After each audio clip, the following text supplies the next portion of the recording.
출입기자단으로부터 들어온 사전 질문, 그리고 현장 질문 중에 유사한 질문 묶어서 질문 드리겠습니다. 등교 수업 관련된 질문입니다. 오늘 중대본 회의에서 총리가 등교 수업에 대해서 언급을 하였는데 중대본에서는 어떻게 생각하는지 또 어떤 준비를 하고 있는지 질문을 주셨습니다. 네, 오늘 아침 중대본 회의에서 총리께서 등교 수업에 대한 검토 등을 말씀을 주셨습니다. 총리께서 언급하신 내용이 세계보건기구의 내용도 일부 인용이 되어 있기 때문에 전체적으로 세계보건기구가 발표한 학교에서의 코로나19 발생 상황을 보게 되면 전체적으로 아동들이 소아청소년의 경우 전 세계 인구의 약 30%를 차지하고 있는데 발생은 코로나19 발생에 있어서는 8% 정도밖에는 차지하지 않는다. 따라서 상대적으로 전파 규모나 또 감염력 이런 것들이 특별히 10세 이하 어린이에서는 떨어진다는 것이 세계보건기구의 발표입니다. 이는 이제 세계보건기구가 인용한 논문을 근거로 한 내용인데 다만 이 내용 중에는 청소년, 특별히 16에서 18세, 우리나라로 치면은 중학교, 고등학교의 경우에는 초등학교에 비해서는 집단 발생 사례가 더 많다는 그러한 지적도 있습니다. 결론적으로 세계보건기구에서는 학교에서 방역수칙이 제대로 지켜지지 않는 상황을 제외하고는 학교가 특별히 초등학교를 중심으로 대규모 집단 감염 환경이 된 바는 없다는 그런 얘기를 한 바 있습니다. 이러한 내용들을 토대로 해서 총리께서 말씀 주신 대로 저희 방역당국은 교육당국 그리고 관련 전문가들과 적극 협력하고 협의해서 향후 초등학교 저학년 이하의 코로나19 위험도를 다시금 세밀하게 평가를 하고 또 관련된 거리두기라든지 여러 방역 대책에 대해서 어떤 방향을 논의하는데 적극적으로 임하도록 그렇게 하겠습니다. 네, 출입기자단에서 질문 주신 내용 중에 등교 개학과 관련된 내용이 있어서 같이 조금 드리겠습니다. 지난달 21일 영국 과학자들이 변이 코로나 바이러스의 경우에는 기존 바이러스보다 어린이를 더 쉽게 감염시킬 수 있다라는 분석이 일부 나온 적이 있는데 이러한 경고가 등교 재개 검토에 고려가 됐는지에 대해서 혹시 추가 발언 있으신 부탁드립니다. 네, 질문과 관련해서 이제 아직은 여러 가지 정책이 등교 재개가 확정되거나 뭐 그런 부분은 아니기 때문에 다만 말씀하신 영국의 과학자들이 발표한 내용들 이런 부분들도 충분히 고려해서 협의하고 진행을 하도록 하겠습니다. 다만 영국의 과학자들이 발표한 그 변이는 전 세계 그 변이 종류별로 좀 차이가 있습니다만 거의 64개국에서 발견은 되고 있는 상황입니다. 다만 영국이나 또 남아공 변이의 경우는 남아공 등을 제외하고 아직은 그 지역 사회에서 주도적인 유행을 이끌고 있는 상황은 아니기 때문에 현재로서 그러한 부분들까지 고려해서 협의와 논의에 임하도록 그렇게 하겠습니다. 네, 다음은 변이 바이러스 관련된 질문입니다. 영국발 변이 바이러스가 감염력뿐만 아니라 치명률도 높일 수 있다는 영국 내 보도가 있었는데 방대본에서는 어떻게 보고 있는지 그리고 이번 주 중부터 영국과 남아공 변이주부터 배양해서 실험한다고 했는데 감염력이나 치명률에 대해서도 연구할 예정인지 질문 주셨습니다. 네, 아까 그 브리핑 내용에도 설명을 드렸습니다만 어제 전문가 회의도 했고 전문가분들을 만나 뵀는데 대부분의 임상 전문가들을 중심으로 해서 물론 역학이나 다른 보건학 전문가들도 의견을 같이 하시리라고 생각을 합니다만 이 변이 출현에 대해서 많은 우려가 있는 상황입니다. 변이라는 것이 비유를 하자면 인플루엔자 같은 경우 매년 우리가 독감 예방 접종을 맞습니다만 물론 독감 예방 접종의 항체 지속 기간도 있는데 그 인플루엔자 바이러스가 조금씩 변하는 그걸 우리가 작은 변이, 소변이라고 얘기를 하고 크게 변하는 경우는 대변이가 생기게 되면은 사실은 전 지구적인 유행을 초래할 수 있는 그런 위험한 상황이 됩니다. 코로나19 바이러스의 경우에도 변이가 평균적으로 영국 정부의 발표에 따르면 주요한 변이는 거의 2주마다 한 건씩은 확인이 된다. 그런 얘기들을 진작부터 해봤는데 이번에 영국발 변이와 관련해서 감염력은 이미 30에서 70% 가까이 증대시킨다는 것이 이미 나와 있고 따라서 평균적으로는 50%는 높인다는 얘기인데 치명률까지도 오늘 영국 정부 발표에 따르면 정확하게는 60세 예를 든 것이 60세 1000명당 기존의 바이러스가 약 10명의 사망자가 발생을 한다면 새로운 영국발 변이 바이러스로는 13명이 사망을 하는 것으로 따라서 30% 정도 높게 나타난 그런 상황입니다. 이러한 부분은 아까 이미 말씀드린 대로 상당히 우려되는 상황이기 때문에 우리나라로서는 변이를 다 포함해서 특별 입국 관리를 통해서 해외로부터의 코로나19 국내 유입 방지 또 할 수 있는 한 최대한 유입에 대한 차단, 지연에 적극 노력을 하겠다는 말씀을 드리고 다만 이러한 부분들이 여러 가지 영향을 미칠 수 있는데 우선 첫 번째로 기존에 나와 있는 치료제들에 대한 효과를 어떻게 나타낼지 이 부분에 대해서는 국내의 경우 이미 말씀드린 대로 분리가 끝난 바이러스를 영국발, 남아공발 두 종류의 변이균들을 확보해서 지금 추가로 일부 배양을 하고 또 확보되어 있는 항체 치료제 등에다가 세포 수준에서 효능을 검증을 하고 시간이 통상 한 2주에서 3주 정도가 소요가 됩니다. 따라서 설 연휴 전까지 저희가 확인을 하도록 하겠습니다. 나아가서 감염력이나 치명률을 연구하는 부분은 우리 실험실에서 볼 때 동물 실험 등 다른 방법을 시도하는 경우도 있겠습니다만 주로 영국의 경우를 보게 되면 이미 지역사회에서 어느 정도 유행이 있는 경우 그 부분을 역학적인 분석 또 모델링 기법을 통해서 감염력이나 치명률을 구분하고 있기 때문에 이 부분은 저희가 국내의 실험실적 연구 외에 해외에서 이루어지고 있는 역학적 연구 등을 유의해서 확인하도록 하겠고 아까 말씀드린 그 모더나 사와의 화상회의 이후에 미국의 그 국립 알레르기 감염병 연구소와도 화상회의 등 협력을 할 거기 때문에 해외 기관과도 협력을 모색하도록 그렇게 하겠습니다. 네, 다음 질문입니다. 확진자 발생 양상과 관련해서 지난달 브리핑에서 부본부장께서 3차 유행의 증가 추세는 거의 한 달 반 이상 지속이 됐고 앞으로 감소세를 유지하는 기간이 그보다는 더 길어야 3차 유행을 제대로 관리, 억제했다고 판단할 수 있을 것이다 라고 설명을 했었는데 현 상황에서 방역 측면에서 가장 위험하다고 보는 요인, 요소는 무엇일지 질문 주셨습니다. 네, 짧게 설명을 드리면 우리가 유행 그래프를 가만히 보시면 1차, 2차, 3차 유행이 이제 보이는데 대개 유행의 정점에 올라가는 시간보다는 그 정점에서 떨어지는 시간이 조금 더 길게 나타납니다. 그 이유는 식중독과 같이 한 번 노출되는 게 아니라 이 호흡기 감염병 또 비말로 통해서 전파되는 코로나19의 경우에는 사람 간의 전파가 또 이루어지기 때문에 사실은 유행을 억제하는 데 걸리는 시간이 유행의 정점에 이르는 시간보다는 길다는 얘기가 되겠습니다.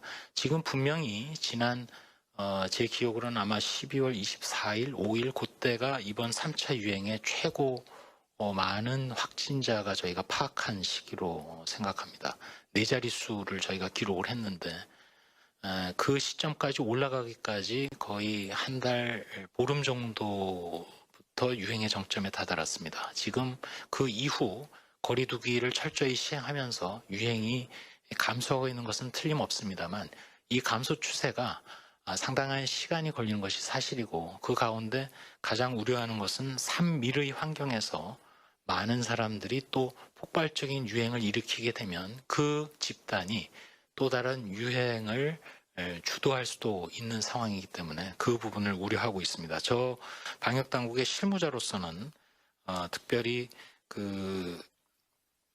오늘 브리핑 말미에도 있습니다만 이제 종교시설을 중심으로 해서 우리가 겪었던 그동안의 유행을 주도했던 여러 시설, 장소, 거기에 해당하는 상황에서 거리두기의 수칙과 또 개인 위생의 수칙들이 얼마나 잘 지켜지는지가 가장 중요한 요인이자 이번 방역 측면에서는 가장 위험한 부분이라고 판단하고 있습니다. 네, 다음은 재감염 의심 사례 관련된 내용입니다. 지난 9월에 국내 재감염 사례가 20대 1명 있었다라고 발표한 바가 있는데 이번 3차 유행 이후에 확진자가 크게 늘어난 만큼 재감염 관리는 어떻게 진행되고 있는지, 혹시 모니터링 과정에서 재감염 사례가 추가로 늘어난 게 있는지 질문 주셨습니다. 네, 저희 해당 우리 실무 부서에서 그동안 수고하면서 격리 해제 후에 재검출된 사례 중에서 만약 다른 확진자와 접촉이 있었던 경우 등 재감염을 의심해 볼 수 있는 사례에 대해서는 유전자 분석 등을 꾸준히 실시하면서 모니터링을 해오고 있습니다. 근데 다행히도 지난 9월 달에 저희가 말씀드렸고 또 논문으로도 발표된 걸로 기억하고 있습니다만 재감염 사례 이외에는 현재까지 국내에서 재감염으로 확인된 사례는 없습니다. 이 재감염의 기전을 그때는 소위 면역 탈출이라고도 표현드렸고, 즉 또는 여러 가지 요인으로 인한 항체 지속 기간의 차이라든지 이런 걸로 설명을 드렸는데, 조금 전 답변들이 이제 변이 바이러스를 말씀드렸습니다만 아마도 이러한 변이 바이러스가 유행하고 있는 영국이라든지 또 남아공, 특별히 이제 남아공이나 브라질 같은 경우는 좀 더 분석이 필요하긴 하겠습니다만, 만약에 기존에 형성된 중화항체, 감염으로 인해서 형성된 중화항체가 방어를 할 때 새로운 균주의 방어를 제대로 못한다면 이러한 지역에서의 재감염은 얼마나 등장하게 될지, 그것도 유의해서 해외 사례도 저희가 잘 모니터링하고 정보를 파악하도록 하겠습니다. 네, 지금부터 현장에서 기자님들 보내주신 질문 답변 드리겠습니다. KBS 양민철 기자님, MBC의 박선아 기자님 두 분 같이 질문 주셨습니다. 오늘 일전에 한번 코로나19 환자의 임상적 후유증과 관련된 내용을 오늘 설명하고 발표하기로 했는데 자료에 없어서 혹시 관련된 내용이 언제 나오는지 혹은 설명 줄 내용이 있는지 질문 주셨습니다. 예. 지난번 그 후유증 관련돼서 전체적인 진행 상황에 대해서는 말씀을 드렸고, 제 기억에 추가적으로 그때 답변 못 드린 내용도 물론 있고, 또 추가적으로 저희가 그 국립중앙의료원에서 진행 중인 연구를 좀 더 정리를 해서 말씀을 드릴 텐데, 오늘 지금 제가 갖고 있는 자료 중에는 그때 답변 못 드린 것 중에 폐 섬유화가 정확하게 얼마 정도 합병증으로 발생했느냐는 질문을 주셨었습니다. 전체 그 후유증 연구를 지금 국립중앙의료원에서 연령대별로 40명에 대해서 진행을 해오고 있는데, 그 중에서 7명에서 폐 섬유화가 발생을 했고, 폐 섬유화 같은 경우는 모두 40대 이상에서 나타났습니다. 이거 이외에도 조금 더 그 정교하게 저희가 분석하고 정리를 하고 있어서 양해를 해주신다면 추가적으로 발표를 하게 되고, 또 그 발표 때는 이 연구를 직접 하는 그 국립중앙의료원의 김현재 박사를 모시고 좀 더 상세하게 설명을 드리도록 그렇게 하겠습니다. 네, 별도의 연구에 대해서 발표드리는 기회를 다시 갖도록 하겠습니다. 세 번째 질문 주신 YTN 박홍구 기자님 질문입니다. 신규 확진자 발생이 300~400명 수준으로 떨어졌으나 수도권 임시선별검사소에서 확진자 발생은 크게 떨어지지 않은 것 같다 기자님 설명했습니다. 이유가 뭐라고 보는지, 아직도 숨은 감염자가 많다는 의미로 봐도 될지 질문 주셨습니다. 저희 방역당국은 항상 보수적이고 또 모든 상황을 낙관할 수는 없는 입장입니다.